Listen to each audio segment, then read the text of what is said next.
Student. तो हमने पिछले लेक्चर में देखा था कि कुमाऊं में चंद वंश की स्थापना हो चुकी है और चंद वंश का संस्थापक कौन है? सोमचंद। जबकि आपका अगर हम वो देखें कि हर्षदेव जोशी, जिनको कुमाऊं का चाणक्य कहते हैं, वो कहते हैं भाई आपका थोर चंद है, जो कि वो 23वां राजा था। तो बद्रीदत्त पांडे को हम रेफरेंस मान के चलेंगे यहाँ पे कि सोमचंद संस्थापक है। सोमचंद के बाद हमने देखे कि इंद्रचंद के सोमचंद ने भाई 4 आल बनाए थे, 4 किलेदार नियुक्त किए थे। उनके बाद बुढ़ चौराहा जो महरा और फतेहाल थे, उन्हें फिर थोकदार की नियुक्ति करता है। एक जोशी के पद, एक दीवान के पद का निर्माण करता है सोमचंद। उसके बाद हमने इंद्रचंद में देखा कि रेशम का निर्माण होता है, ठीक है, झूठ बोलने की प्रथा का आरंभ हुआ था। उसके बाद हमने देखा कि वीणा चंद आता है।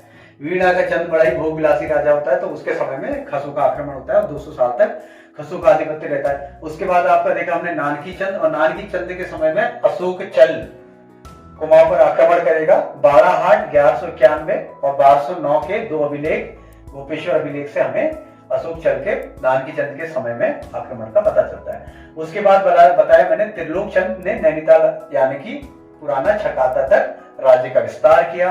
अभय चंद पहला चंद शासक है, जहां से हमें लिखित अभिलेख मिलने प्रारंभ होते हैं। अभय चंद के बाद कौन आता है? ज्ञानचंद, जो कि फिरोज शाह तुगलक का क्या है? समकालीन है, और फिरोज शाह तुगलक उसे गरुड़ की उपाधि देता है ज्ञानचंद, ठीक है। उसके बाद ज्ञानचंद का ही एक सेनापति था नीलू कठाय, जो कटेहरों से युद्ध करने में उसकी मदद करता है, जहां पे ज्ञानचंद उसको रौद्र भूमि प्रदान करता है और एक उपाधि देता है कुमैया खिल्लक। तो कुमैया खिल्लक की उपाधि किसे देता है?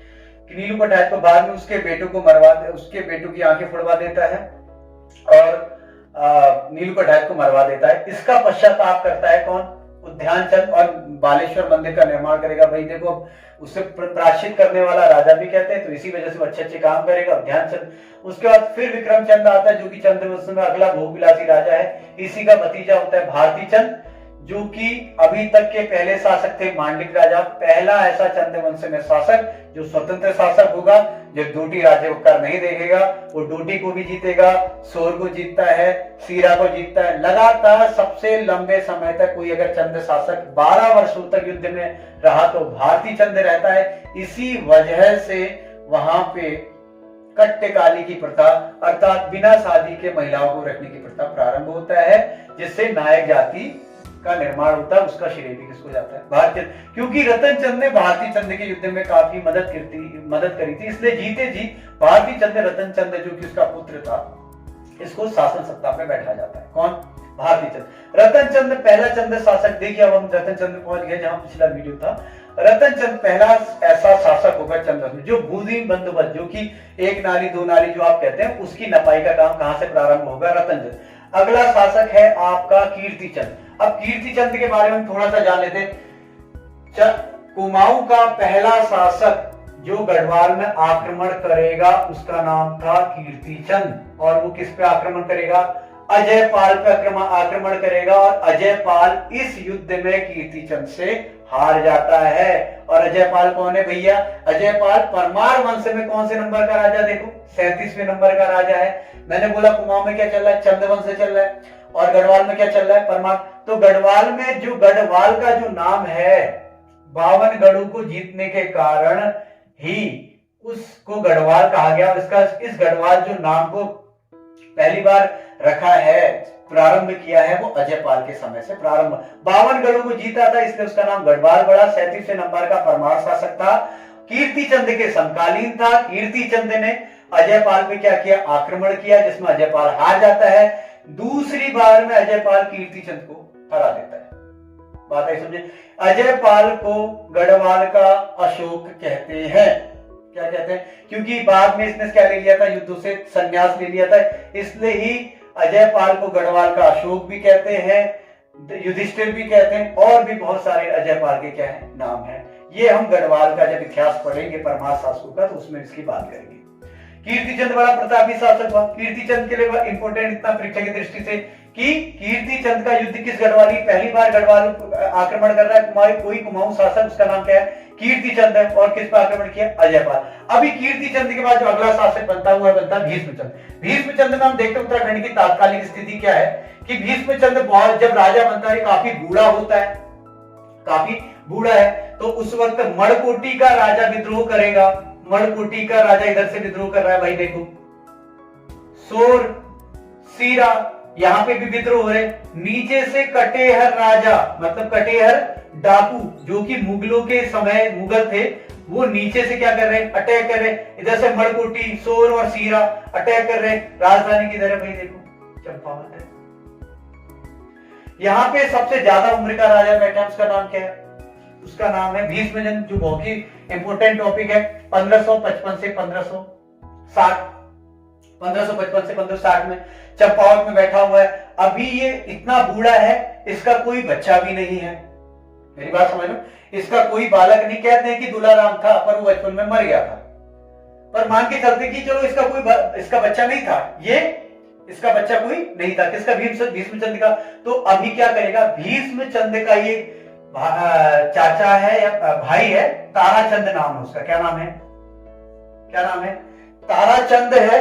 ताराचंद कौन है, इसी का कौन है, भाई है।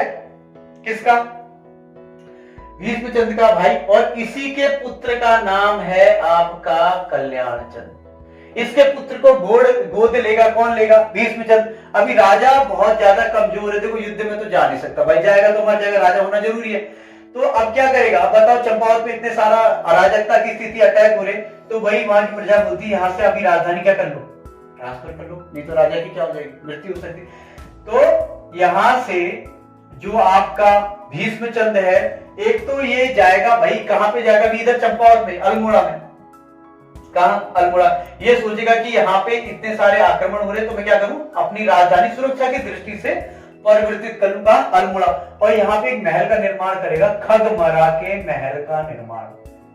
खगमरा के महल का निर्माण किसने करवाया, भीष्मचंद ने। पर देखो भाई, देखो भीष्मचंद राजधानी ट्रांसफर कर रहा है, ताराचंद का पुत्र है बालो कल्याणचंद, इसको गोद ले लेगा भीष्मचंद। पर राजधानी ट्रांसफर करके जैसे ही वो अल्मोड़ा में महल बनाने का निर्माण शुरू कर, खगमरे का किले का निर्माण कर दिया, खगमरे का किला का निर्माण कर दिया, वो सोचेगा कि मैं राजधानी यहां से क्या करूं, ट्रांसफर करूं। इसी टाइम में एक खस राजा गज बुडिंगा रात में इसके किले में जाकर इसकी हत्या कर देगा।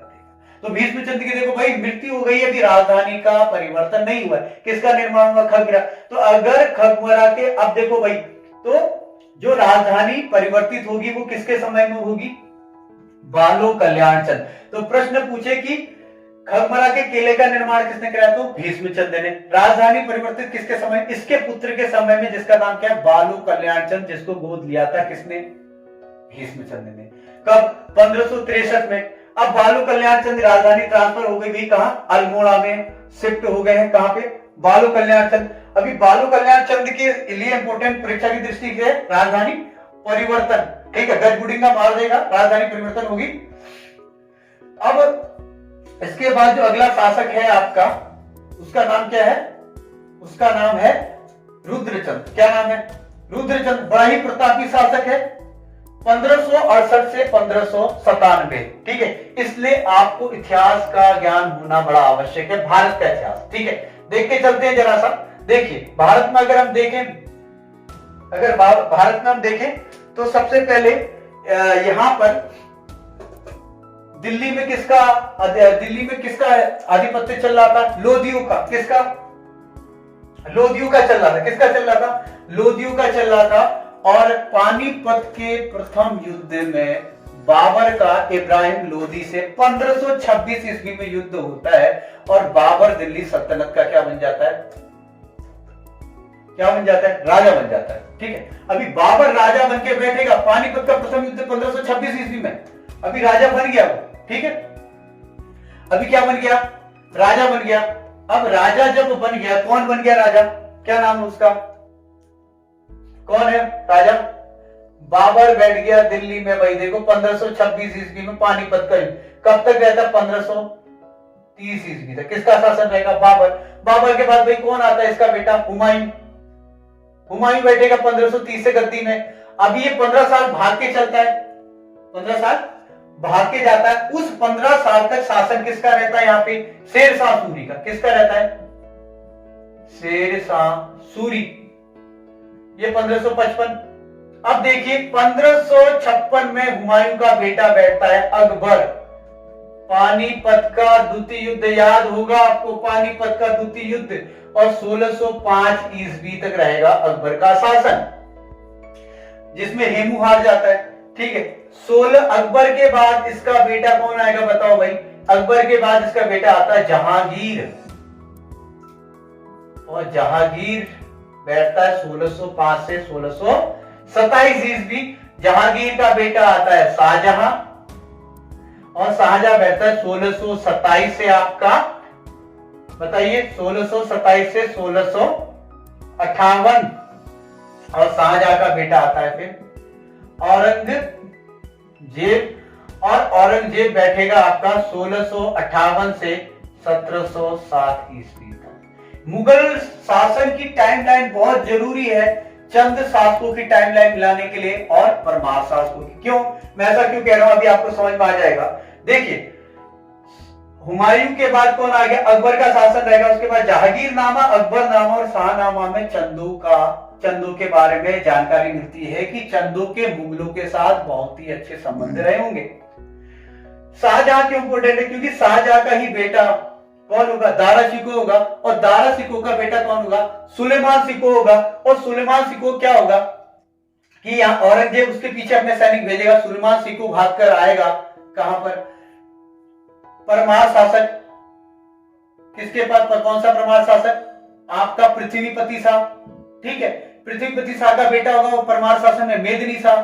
फिर मेदिनी शाह उसके बच्चे उसको पकड़ लेते हैं और औरंगजेब को दे देते हैं। वहां पे हम देखेंगे कि भाई पहली बार अगर किसी मुगल शासक को परमार में किसी ने संरक्षण दिया तो पृथ्वीपति शाह। तो इसलिए टाइमलाइन जानना बहुत जरूरी है कि कौन किसके समकालीन था।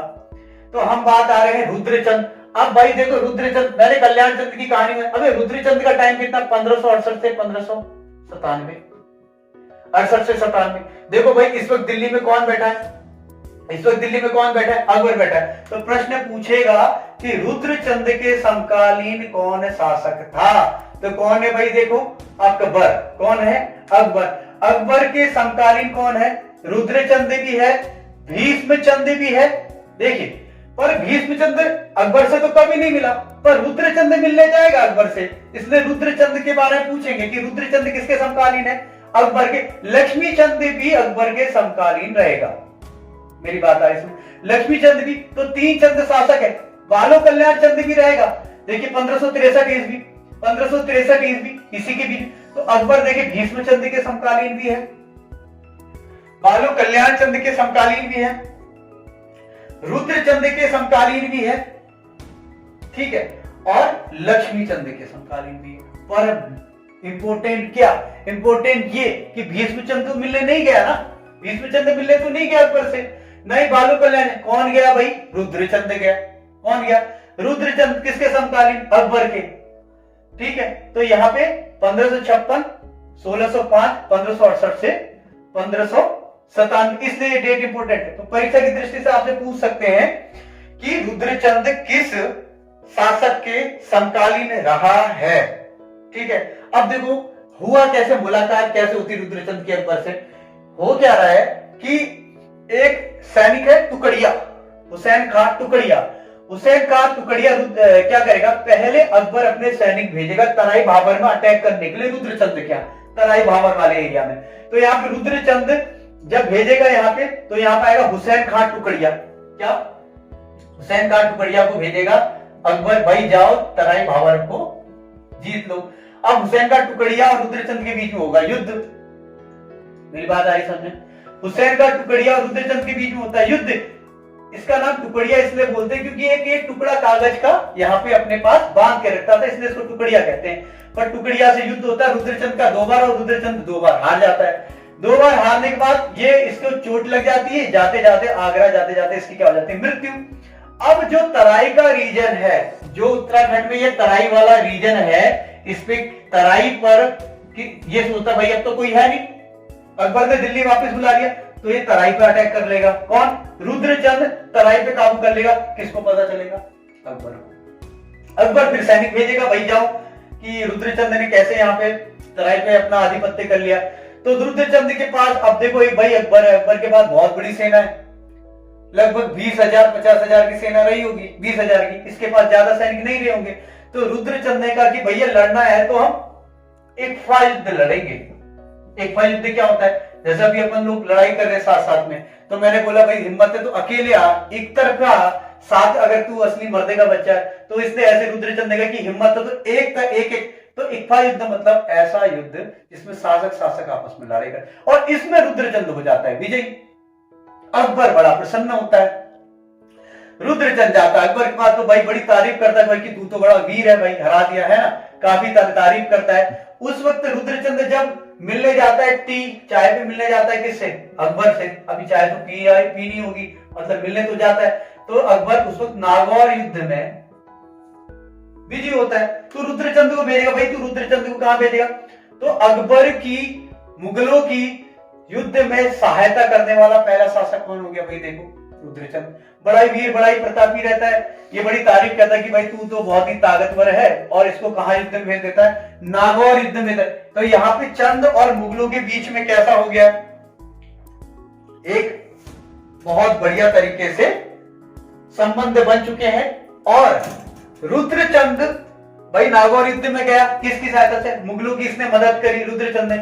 अकबर का नौरत्न था एक, जिसका नाम बीरबल था। क्या नाम था, बीरबल। और इसका एक नाम क्या पड़ता, महेश दास। क्या पड़ता है, महेश दास। इसको रुद्रचंद अपना पुरोहित नियुक्त करता है। मेरी बात समझ में आई, इसको रुद्रचंद क्या नियुक्त करता है, अपना पुरोहित। तो बीरबल को पुरोहित कौन बनाता है अपना, कौन सा चंद्र शासक बनाता है भाई, देखो रुद्रचंद अपना क्या बनाता है, पुरोहित बना लेता है, किसको, बीरबल, जिसका नाम क्या है, महेश दास है। और इसका वर्णन अकबर और रुद्रचंद का जो वर्णन मिलता है वो मिलता है हमें अकबरनामा। कहां मिलता है, अकबरनामा में मिलता है। कहां पे मिलता है भाई, देखो अकबरनामा में हमें रुद्रचंद और अकबर के बारे में वर्णन। और एक प्रश्न हो गया, मल्ला महल का निर्माण किसने करवाया, तो मल्ला महल का निर्माण किसने कराया भैया, रुद्रचंद। नागर शैली में है मल्ला महल, कौन सी शैली में है, नागर। तो मल्ला महल का निर्माण किसने कराया, रुद्रचंद ने करवाया। ठीक है, जहां तक ये इंपोर्टेंट बन जाता है। रुद्रचंद के दो बेटे हुए, रुद्रचंद के कितने बेटे हुए, दो बेटे हुए। देखो इधर, रुद्रचंद के हुए दो बेटे, एक का नाम था शक्ति गुसाई। क्या नाम था, बड़े बेटे का नाम शक्ति गुसाई, छोटे बेटे का नाम लक्ष्मी चंद। समझ में आ रही बात, शक्ति गुसाई बचपन से अंधा था, इसलिए राजा कौन बनेगा, लक्ष्मी चंद बनेगा। भाई देखो, इसलिए राजा कौन बनेगा, लक्ष्मी चंद बनेगा। और पर ये भगवान की पूजा बहुत करता था, कौन, शक्ति गुसाई। तो ये किसी भी चीज को बिना देखे बता देता भाई कितनी डिस्टेंस में। तो पहली बार चंद शासन में नापन जो लेख जोग की प्रणाली, मतलब जो कहते हैं ना मुट्ठी की शुरुआत की, एक मुट्ठी में कितना क्या होता है, वो शक्ति घुसाई। क्योंकि अंधा आदमी क्या करेगा, हाथ में मुट्ठी रख सकता है ना, एक मुट्ठी उतारी भाई देखो कितनी चावल फेंक सकते हैं। तो यहाँ से मुट्ठी की जो मापन प्रणाली उसका कौन करता है शुरुआत, शक्ति घुसाई। शक्ति घुसाई बचपन से अंधा होता है, इसी को बोलते हैं कुमाऊं का धृतराष्ट्र। तो प्रश्न पूछ सकता है कुमाऊं का धृतराष्ट्र किसे कहते हैं भाई, देखो वो शक्ति गुसाई को कहते हैं। दूसरा बेटा अभी लक्ष्मीचंद, अब राजा कौन बनेगा, लक्ष्मीचंद। शक्ति गुसाई तो राजा बनता नहीं, किसको बना देता है, लक्ष्मी चंद को क्या बनाएगा राजा। और लक्ष्मी चंद भी किसका समकालीन है, अकबर का। ठीक है, अब लक्ष्मी चंद में देख लेते हैं थोड़ा सा, डेट लाइन मैंने बता दी, मिला के चलेंगे। अभी लक्ष्मी चंद राजा बनेगा यहां पे। और लक्ष्मी चंद देखो, पहली बार किसने गढ़वाल पर आक्रमण किया, बोलो, पहली बार किया था किसने, कीर्ति चंद ने अजयपाल पर। अब लक्ष्मी चंद भी सोचेगा कि मैं कहां पे आक्रमण करूं, गढ़वाल पे। तो लक्ष्मी चंद भी सोचेगा भी चलो मैं भी क्या करता हूं, गढ़वाल पर आक्रमण करता हूं। कौन, लक्ष्मी चंद। ठीक है, तो लक्ष्मी चंद जब गढ़वाल पर आक्रमण करेगा तो उस वक्त हम पहले ये देख के चलें कि गढ़वाल में शासक कौन बैठा है। देखो यहां बैठा है कुमाऊं में लक्ष्मीचंद, गढ़वाल में कौन बैठा है, मानशाह। कौन बैठा है, मानशाह। दिल्ली में कौन बैठा है, जहांगीर। बात आ रही समझ में। गढ़वाल में कौन बैठा है भाई, देखो मानशाह बैठा है, लक्ष्मीचंद का है कुमाऊं में, और दिल्ली में कौन बैठा है? जहांगीर। तो लक्ष्मी चंद करेगा मानसा पर आक्रमण। क्या करेगा? इसका एक सेनापति है जिसका नाम है खतड़ुआ सिंह। क्या नाम है? खतड़ुआ सिंह। तो लक्ष्मी चंद 7 बार आक्रमण करता है, हार जाता है गढ़वाल के राजा। किससे? इसका सेनापति है खतड़ुआ सिंह, मानसा से हार जाता है 7 बार। और जैसे ही भागता है ये छुप जाता है वापिस जाके। तो इसका एक उपनाम बन गया। इसका क्या? एक उपनाम रख दिया, लघु बिराली। बिल्ली होती ना, छुप जाती है। इसको क्या बोलने लगे वहां के लोग? भाई तू 7 बार हार गया, तुझे शर्म नहीं आ रही? और इसका नाम क्या रख दिया? लघु बिराली। और जहां जिस किले के में छुपता था उसका उस किले का नाम रखा श्याल भूंगा। क्या रखा? श्याल भूंगा। तो इसका नाम भैया लघु बिराली। और जहां जिस किले में छुपता था उसको क्या बोल दिया? श्याल। 7 बार आक्रमण किया लक्ष्मीचंद ने मानसा पर ये हार गया। 8वीं बार फिर ये अटैक करता है और इस बार खतड़ुआ सिंह से इसकी होता है युद्ध। और इस बार लक्ष्मीचंद सेनापति खतड़ुआ सिंह की कर देता हत्या और विजयी हो जाता है। तो 7 साल से भैया कोई दीपावली कुमाऊं में मना नहीं सकता क्योंकि लक्ष्मीचंद तो गर्दन कटवा देगा। तो 8वीं बार जब विजय उत्सव मनाते हैं खतड़ुआ, तब से कुमाऊं रीजन में खतड़वी का त्योहार मनाया जाता है, कुमाऊं के राजा की गढ़वाल के राजा पर विजय के उपलक्ष्य में। तो यहाँ पे ये इंपॉर्टेंट हो जाता है कि लक्ष्मीचंद किसके समकालीन है, उस वक्त गढ़वाल का शासक कौन है। ठीक है, अब देखो भाई लक्ष्मीचंद के हुए 22 बेटे। कितने? लक्ष्मीचंद के कितने बेटे हुए भाई? 22 बेटे हुए। लक्ष्मीचंद के कितने बेटे हुए? 22 बच्चे हुए इसके, 22 बेटे। पर 22 के 22 की तो बात करेंगे नहीं, जो इंपोर्टेंट है पेपर की दृष्टि से उसके बारे में बात करेंगे। तो देखो लक्ष्मीचंद के 4 बेटे देख के चलते। एक है दिलीप चंद, दूसरा है त्रिमल चंद, एक है नारायण चंद। ठीक है, तो कौन कौन सा हो गया? दिलीप चंद, त्रिमल चंद, नारायण चंद और नीला गुसाई। क्या? नीला गुसाई। ये 4 बेटे क्यों इंपोर्टेंट है? देखो कोई राजा लक्ष्मीचंद के बाद जो अगला शासक बनेगा 1621 से 1624, अगला राजा बनता है आपका दिलीप चंद 1621 से 24। ठीक है, अब दिलीप चंद क्यों इंपोर्टेंट है भाई?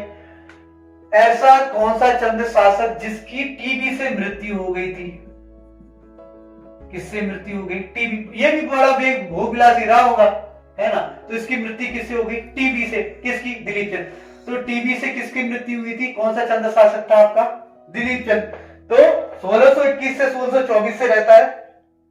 दिलीप चंद जो है उसकी टीबी से मृत्यु हो जाती है। अब क्या होगा जैसे ही इसकी मृत्यु होती है? ठीक है, तो यहां पे जो उपरेती हैं, कौन? उपरेती और आपके पंत ये कर देते हैं विद्रोह। तो भाई उपरेती और पंत कर देते हैं विद्रोह।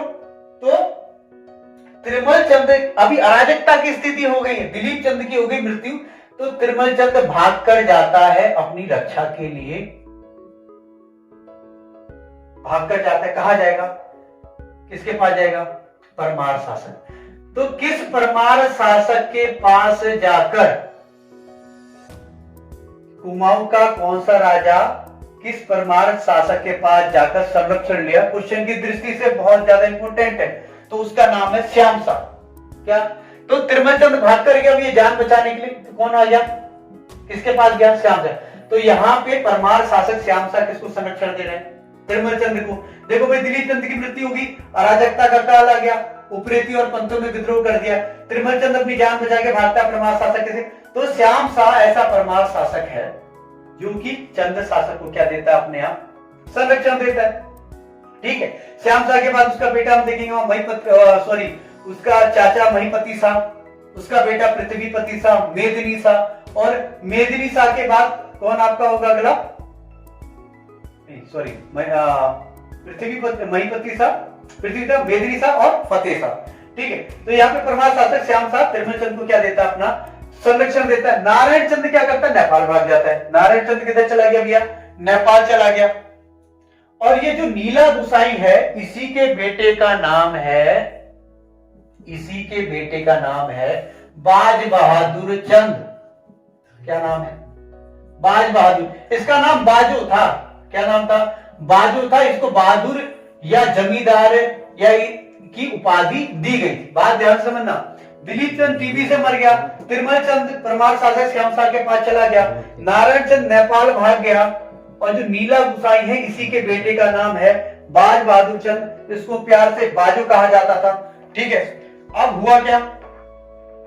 बाज बहादुर चंद को एक ब्राह्मणी ने गोद ले लिया था। क्या ले लिया था? गोद ले लिया था। ठीक है, गोद ले लिया था। अब देखिए आगे कहानी देखते हैं। बाज बहादुर चंद, लक्ष्मीचंद टॉपिक क्लियर। अगला जो आपका राजा रहेगा वो रहेगा बाज बहादुर चंद। इसका नाम होता है बाजो। इसको प्यार से बोला जाता है बाज बहादुर। और हम देखते हैं इसका अगर समय का 1638 से 1678 ईस्वी। ठीक है, इसको प्यार से बाजो बोलते हैं। इसको बहादुर की उपाधि, बहादुर मतलब जमींदार की उपाधि दी जाती है। ठीक है, कौन हम देखते हैं इसके सामने। इसके समय में अगर हम देखें, कुमाऊं में कौन है?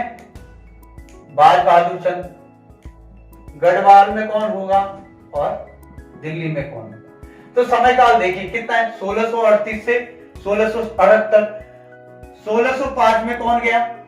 अकबर। 1605 से 1627 कौन था? अकबर के बाद जहांगीर। 1627 के बाद अगर हम देखते हैं तो कौन आएगा?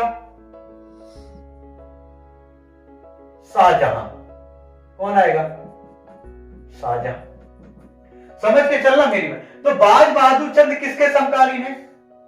शाहजहां के समकालीन है। अभी गढ़वाल में कौन शासक होगा? देखो भाई, शाहजहां के टाइम पे गढ़वाल में शासक कौन होगा? श्यामशाह और मानशाह। ठीक है, मानशाह और मानशाह, फतेहपति शाह। ठीक है, और फतेहपति शाह के बाद फतेहपति शाह या फतेह शाह और उसका बेटा पृथ्वीपति शाह। तो फतेह शाह और पृथ्वीपति शाह किसके समकालीन है भाई? देखो बाज बहादुर चंद। दिल्ली में कौन बैठा है? देखो शाहजहां। तो पूछा जाए फतेह शाह का समकालीन कौन है? बाज बहादुर चंद है। उसका पृथ्वीपति शाह के भी समकालीन कौन रहता है? बाज बहादुर चंद। और दिल्ली में कौन बैठा हुआ है? शाहजहां बैठा हुआ है।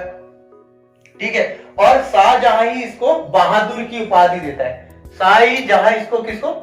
शाहजहां किसकी उपाधि देता है? बाज बहादुर। तो बाज, और इसे बोलते भाई कुमाऊं का सबसे बड़ा जमींदार। कुमाऊं का सबसे बड़ा जमींदार। तो बहादुर की उपाधि कौन देता है? शाहजहां देता है। ठीक है, अब यहाँ थोड़ी सी कहानी हम और देख लेते हैं। मैंने बात करी थी फतेह शाह की। फतेह शाह को अक्खर राजा भी बोला जाता है। क्या बोला जाता है? अक्खर राजा। जब शाहजहां का राज सिंहासन हो रहा था, सभी राजाओं को बुलाता है। इसमें बाज बहादुर चंद भी जाता है। देखो भाई, इसको बहादुर की उपाधि दी शाह, पर फतेह शाह नहीं जाएगा। इसलिए गढ़वाल में फतेह शाह, इसलिए इस फतेह शाह को राइटर उत्तराखंड के अक्खड़ राजा भी बोलते हैं। फतेह शाह को क्या बोलते हैं? अक्खड़ राजा।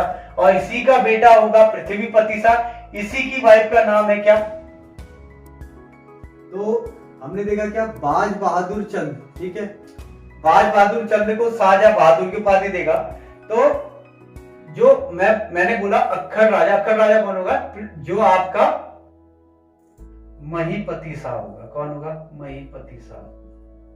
क्योंकि सब राज सिंहासन पे जाएंगे सारे राजा, केवल महीपति शाह नहीं जाएगा। इसलिए इसको राइटरों ने क्या बोला? अक्खड़ राजा। और महीपति शाह का ही बेटा होगा पृथ्वीपति शाह। पृथ्वीपति शाह का बेटा होगा मेदिनी शाह। और मेदिनी शाह का बेटा होगा आपका फतेह शाह, जिनका युद्ध होगा भंगाड़ी का गुरु गोविंद के साथ। ठीक है, तो महीपति शाह को अक्खड़ राजा बोलते। भाई नहीं जाएगा तो शाहजहां तो इसका दुश्मन हो गया। किसका? महीपति शाह का। इसी की पत्नी का नाम है कर्णावती, जिसे नाग कान कटी रानी कहते हैं। उत्तराखंड के गढ़वाल की ताराबाई बोलते हैं, दुर्गावती बोलते हैं। वो किसकी संरक्षिका बनेगी? पृथ्वीपति शाह की। कौन? कर्णावती। और शाहजहां चिड़ा होगा महीपति शाह की जब मृत्यु हो जाएगी। शाहजहां का एक सेनापति जाएगा नवाजत खां, आक्रमण करेगा पृथ्वीपति शाह के शासनकाल में। और कर्णावती उनकी क्या कर देगी? नाक कान काट देगी। इसलिए उसको क्या बोलते हैं? नाग कान कटी रानी के नाम से भी जाना जाते हैं। और पृथ्वीपति शाह, देखिए पृथ्वीपति शाह क्यों इंपोर्टेंट है? क्योंकि इसी के समय में, किसके समय में? पृथ्वीपति शाह के समय में ही सुलेमान सिको आएगा, जिसकी रक्षा पृथ्वीपति शाह करेगा। पर मेदिनी शाह इसका ही पुत्र धोखा दे देगा और उसको सुलेमान सिको को औरंगजेब के हाथ भिजवा देगा, जहां उसकी मृत्यु हो जाएगी। बाद में ये राजा नहीं बनेगा, सीधे कौन इसका पोता राजा बनेगा, क्या नाम उसका, फतेह शाह। ठीक है, तो हम आगे देखते हैं। तो हम किसकी बात करें, अब जैसे रुद्रचंद ने ही कौन सा नगर बसाया, रुद्रपुर बसाया, ऐसे ही बाज बहादुर चंद ने बाजपुर जो है, बाजपुर शहर का निर्माण किया है। किसने, बाज बहादुर चंद। ठीक है, अब बाज बहादुर चंद की बात करते हैं। मैंने बोला शाहजहां ने इसे किसकी उपाधि दी है, कुमाऊं के जमींदार की, कुमाऊं का सबसे बड़ा जमींदार। ठीक है, अब हम आगे देखते हैं। बाज बहादुर चंद शाहजहां के बाद आपका उसका बेटा है औरंगजेब। कौन है, औरंगजेब। कौन है, औरंगजेब। अब देखो होता क्या भाई, कहानी में थोड़ा ट्विस्ट है। मैंने बोला कि जो आपका शाहजहां है उसके 2 पुत्र हैं, वैसे तो 4 पुत्र हैं, शाह शुजा, मुराद, दारा सिको, औरंगजेब। और कौन कौन है, शाह शुजा और मुराद। पर हम देखेंगे यहां पे कि जो दारा सिको है, ठीक है, औरंगजेब और दारा सिको के बीच में कौन सा युद्ध, सामूगढ़ का युद्ध होगा।